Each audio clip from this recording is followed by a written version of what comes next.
Shalom saudara-saudara yang kasih dalam Tuhan, selamat berjumpa kembali di dalam program pemahaman Alkitab.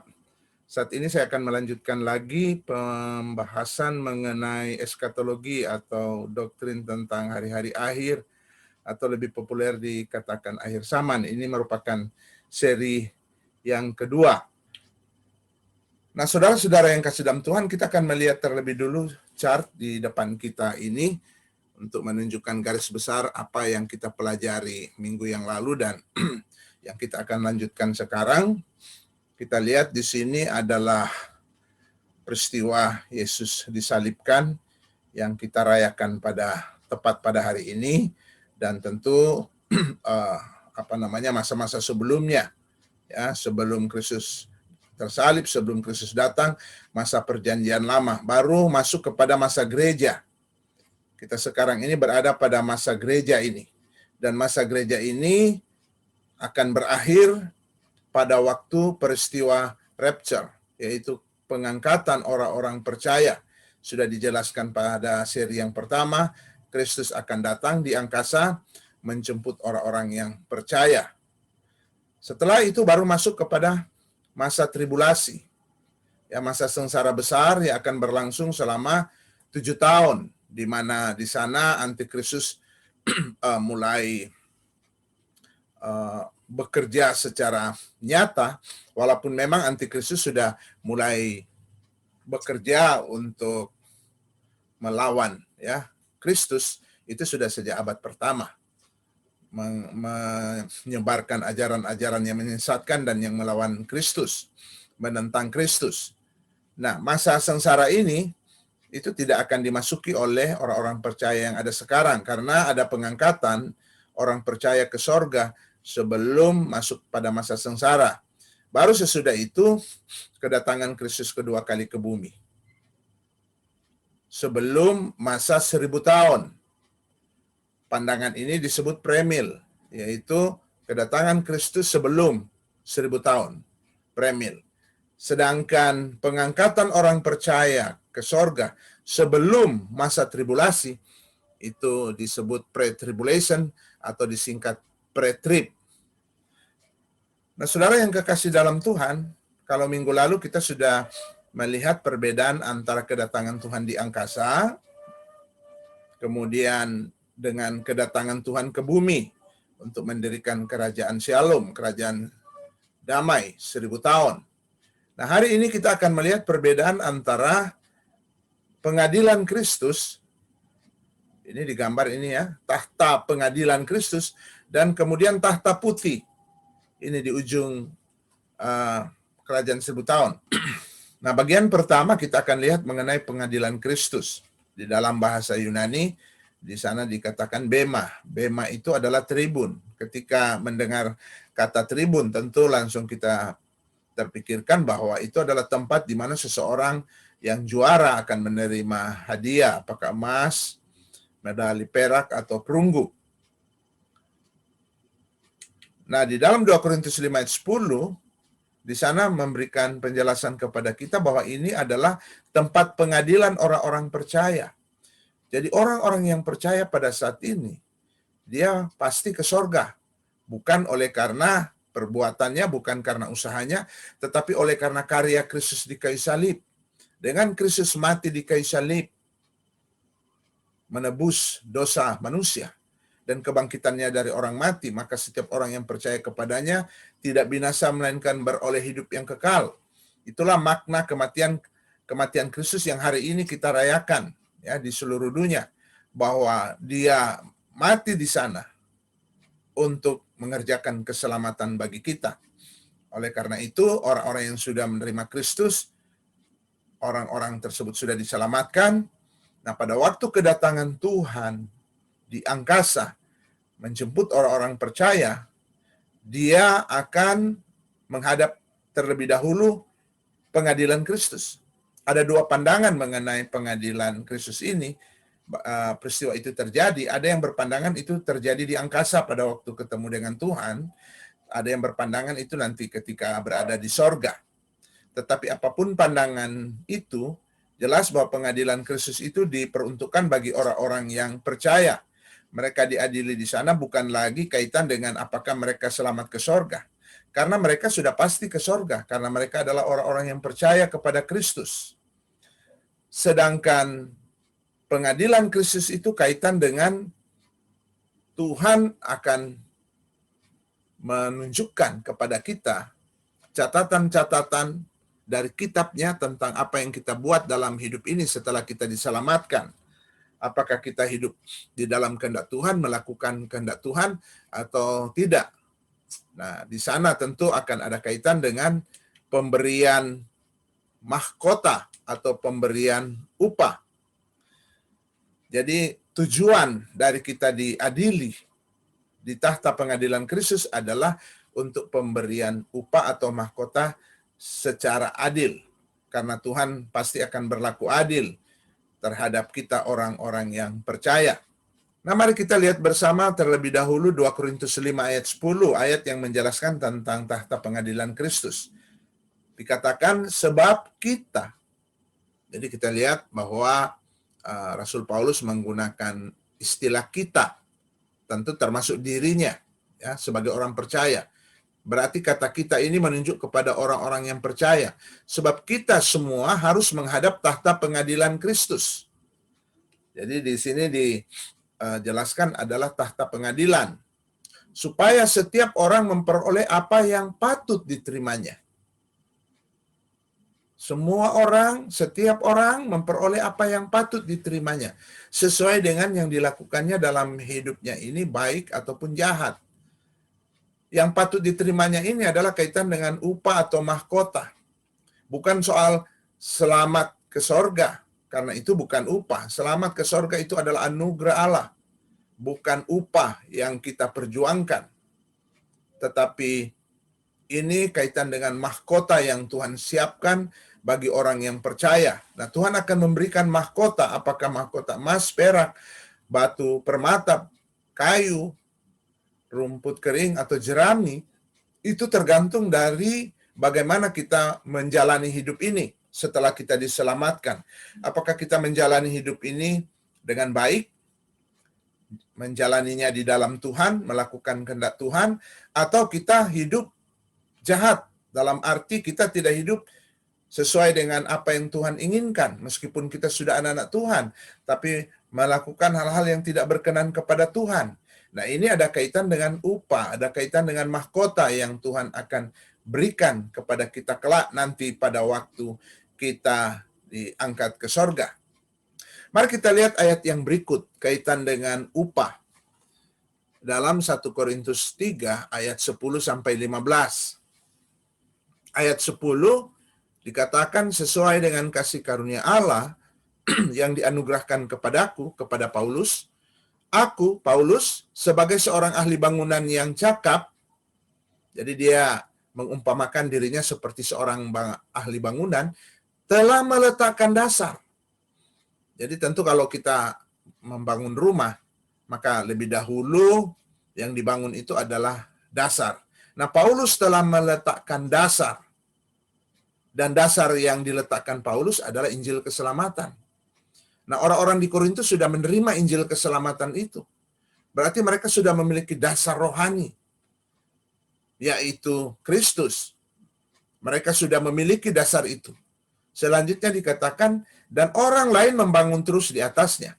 Jadi, ada rasul-rasul lain datang seperti Petrus, seperti Apolos datang, dan mereka mulai juga memberitakan di sana bagaimana harus hidup sebagai orang-orang yang sudah diselamatkan. Jadi memberitakan kepada jemaat. Namun Pauluslah yang merintis pelayanan di Korintus. Sebelum mereka menjadi orang Kristen, Paulus memberitakan Injil, mereka menyambut Injil itu, dan kemudian menjadi orang percaya. Nah, di sini saudara, mungkin perlu saya jelaskan kembali bahwa orang-orang Kristen pada abad pertama beda dengan Kristen abad ke-20 ini. Orang-orang Kristen sekarang itu banyak sekali orang-orang Kristen otomatis.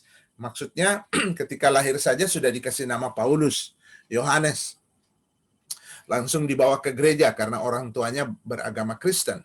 Maka dia pun langsung mendapat status agama Kristen.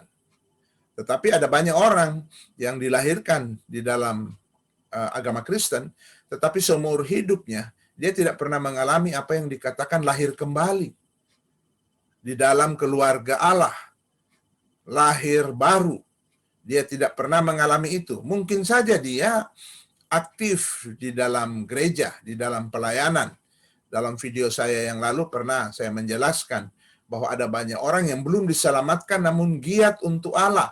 Dalam 1 Korintus, dalam Roma pasal 10 ayat 1 dan 2, di sana Paulus mendoakan orang-orang ini giat untuk Allah tapi tanpa pengertian yang benar. Mereka tanpa pengertian yang benar. Dan mereka ternyata belum diselamatkan. Karena itu Paulus merindukan dan mendoakan supaya orang-orang ini diselamatkan. Di dalam Roma 10 ayat 1-2. Dan di dalam ayat 3 dikatakan bahwa mereka berusaha mendirikan kebenaran mereka sendiri dan tidak takluk kepada kebenaran Allah. Kebenaran Allah itu adalah Injil yang Paulus juga beritakan kepada jemaat Korintus. Mereka mendirikan kebenaran mereka sendiri, yaitulah konsep-konsep agama pada umumnya. Yaitu mereka berusaha dengan usaha sendiri, dengan moral sendiri, dan mereka seperti membangun anak tangga menuju sorga. Tetapi itu adalah tentu upaya yang sia-sia. Karena semua kita telah berdosa selain kita menyambut Injil itu. Ketika seseorang menyambut Injil, menerima Yesus sebagai Tuhan dan Juru Selamat, maka dia sudah memiliki dasar di dalam kehidupan rohaninya. Kemudian dikatakan selanjutnya, dan orang lain membangun terus di atasnya, yaitu di jemaat Korintus. Ada Petrus datang ke sana, ada Apolos datang ke sana, dan para pelayan yang lain, di mana mereka sudah jadi jemaat, sudah orang percaya, dan kemudian mereka harus bertumbuh, maju di dalam Tuhan, karena mereka nanti akan menghadap tahta pengadilan Kristus. Dan Tuhan akan mengadili kehidupan mereka setelah mereka percaya. Nah, ayat ini kemudian diteruskan, Paulus mengatakan, tetapi tiap-tiap orang harus memperhatikan bagaimana ia harus membangun di atasnya. Nah, setelah kita diselamatkan, masing-masing kita harus memperhatikan kita membangun di atas dasar yang sudah diletakkan. Keselamatan sudah diletakkan, yaitu di dalam Kristus. Artinya orang-orang itu sudah diselamatkan karena sudah menerima Yesus sebagai Tuhan dan Juru Selamat. Tetapi itu barulah dasar. Bila kehidupan rohani itu diumpamakan dengan sebuah rumah, itu barulah dasar. Nah, tiap-tiap orang percaya itu harus memperhatikan bagaimana ia harus membangun di atasnya, di atas dasar itu. Bahan-bahan apa yang akan digunakan di dalam membangun bangunan rohani tersebut. Kualitas seperti apa bangunan rohani yang dia akan bangun di atas dasar keselamatan itu. Itu maksudnya di ayat 10 ini. Mari kita lihat di ayat 11. Karena tidak ada seorang pun yang dapat meletakkan dasar lain daripada dasar yang telah diletakkan, yaitu Yesus Kristus, yang tadi saya sudah jelaskan. Tidak ada dasar lain bagi kehidupan rohani seseorang. Dasar itu hanyalah Yesus Kristus. Ayat 12. Nah, setiap kita harus memperhatikan bagaimana membangun di atas dasar keselamatan itu. Entahkah orang membangun di atas dasar ini dengan emas, jadi kualitasnya kayak emas. Mungkin kalau rumah, bangunannya, dinding, ya, yang dibangun, atap, itu bahannya dari emas. Ada bahan yang dari perak. Orang lain mungkin dari batu permata. Tapi ada orang-orang lain kualitasnya bangunan di atas itu seperti kayu aja. Ada bahkan seperti rumput kering atau seperti jerami. Jadi kualitasnya berbeda-beda. Setiap anak Tuhan membangun di atas dasar yang sudah diletakkan, yaitu Yesus Kristus, membangun kualitas rohaninya berbeda-beda. Dan Tuhan akan menilai dengan adil di bema nanti. Apakah kualitas rohani orang itu seperti emas, atau seperti perak, atau seperti batu permata? Tentu ini orang-orang yang juara ya. Kalau orang-orang juara menerima hadiah di tribun, yaitu para pemenang juara 1, 2, 3. Menerima emas, perak, batu permata. Dan Paulus juga menggunakan metafora ini di sini. yaitu mereka pemenang-pemenang. Tetapi ada yang membangun di atas dasar keselamatannya itu. Kualitasnya seperti rumput, seperti kayu, atau rumput kering, atau seperti jerami. Nah, di ayat 13 dikatakan, sekali kelak pekerjaan masing-masing orang akan nampak. Akan terlihat pekerjaan masing-masing orang.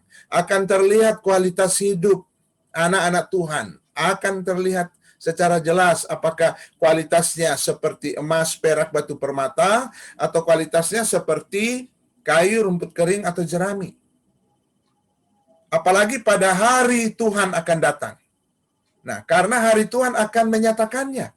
Sebab ia akan nampak dengan api, dan bagaimana pekerjaan masing-masing orang akan diuji oleh api itu. Ingat, yang diuji bukan orangnya. Bukan orangnya yang akan disemprot dengan api, bukan. Tetapi bangunannya. Jadi kalau diumpamakan rumah, maka bangunan di atas dasar itu akan diuji oleh api. Pekerjaan orang selama dia hidup sebagai anak Tuhan, sudah diselamatkan, akan diuji oleh api pemurnian dari Tuhan. Pekerjaan masing-masing orang. Kalau orangnya, pasti semua sudah diselamatkan. Semua sudah anak Tuhan. Tidak perlu diuji lagi. Karena di dalam Kristus, semua orang itu telah bebas dari hukuman murka Allah. Roma 8 ayat 1-2 misalnya menjelaskan tentang hal itu. Semua orang yang ada dalam Kristus. Ingat, saya bermaksud bukan semua orang beragama Kristen. Bukan ya. Bukan semua orang yang beragama Kristen. Karena Roma 10 tadi, ayat 1, 2, 3 mengatakan, ada banyak orang bahkan giat dalam pelayanan, tapi hanya sebagai orang yang beragama Kristen.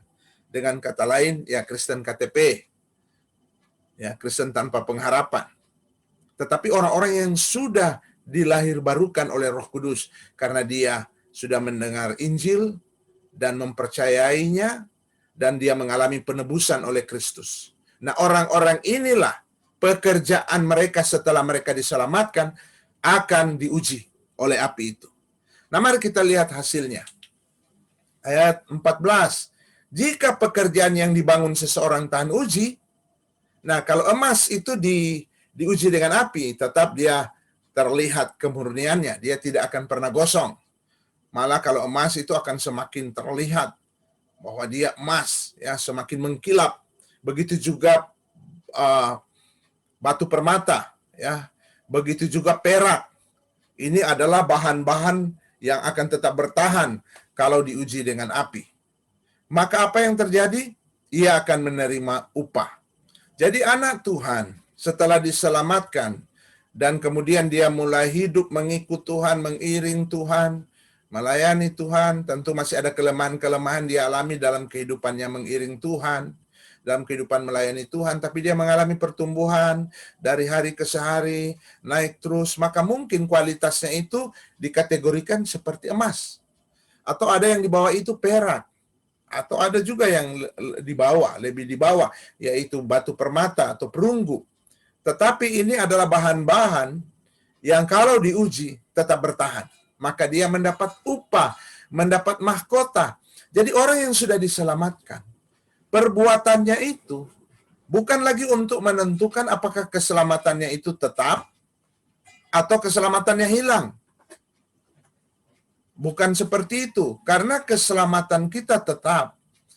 Itu karena jaminan dari Tuhan. Sebab dapat dipastikan kalau Tuhan tidak memberikan jaminan keselamatan, maka pasti semua kita hilang keselamatan dan binasa. Kalau Tuhan tidak memberikan kepada kita jaminan keselamatan, maka sebenarnya tidak ada orang percaya yang dapat mengatakan saya pasti selamat. Oleh karena itu, kalau tidak ada jaminan keselamatan dari Tuhan, berarti tidak ada kepastian. Berarti di dalam Kristus kita pun hanya berharap cemas, ya, berharap cemas dan mengatakan semoga kita itu bisa diselamatkan. Kita nggak tahu nasib kita bagaimana. Nantilah lihat di sana nanti kelak bagaimana kita. Dan itu bukan ajaran Kristen. Sekali lagi itu bukan ajaran Kristen. Karena di dalam ajaran Alkitab, keselamatan justru baru titik awal. Baru titik awal dalam perjalanan seseorang mengiring Tuhan, melayani Tuhan. Barulah titik awal. Dia disebut anak Tuhan. Baru dilahirkan. Baru dilahirkan kembali. Dilahirkan baru. Dan ingat, setelah itu perbuatannya itu tidak ada kaitan lagi dengan keselamatannya itu. Yaitu dia harus berjuang untuk mempertahankan keselamatan. Saudara, siapakah kita ini? Sehingga kita merasa bahwa kita sanggup mempertahankan keselamatan. Kalau seandainya ajaran Alkitab seperti itu, maka bahkan semua nabi dan rasul pun akan hilang keselamatan itu. Tetapi perbuatan-perbuatan orang yang sudah diselamatkan, itu ada kaitannya dengan pemberian mahkota. Itu ada kaitan dengan pemberian upah di sorga, berdasarkan apa yang dia lakukan dalam hidup ini. Tadi dalam 2 Korintus 5 ayat 10 dikatakan baik atau jahat. Nah, anak-anak Tuhan yang kemudian hidupnya berbuah, hidupnya bertumbuh, hidupnya berkenan kepada Tuhan, dia akan mendapatkan upah. Karena kualitas hidupnya ada seperti emas, ada yang seperti perak, ada yang seperti perunggu. Nah, bagaimana nasib anak-anak Tuhan yang lain? Kita lihat ayat 15. Jika pekerjaannya terbakar, nah saudara, kalau kita membangun di atas dasar itu, misalnya bahan-bahannya hanya dari kayu. Walaupun indah sekali mungkin di politur kayu dari kayu jati. Namun kalau terbakar, ya, kalau diuji dengan api pasti terbakar. Pasti jadi gosong kalau hanya dari kayu. Apalagi dari rumput kering. Ya. Apalagi dari jerami.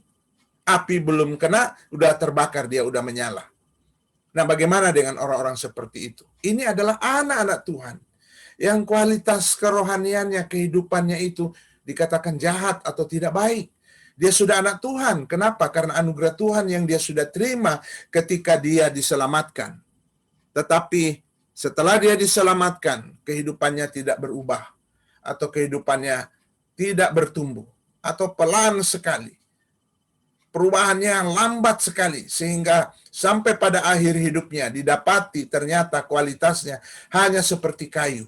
Bahkan ada lebih parah seperti rumput kering.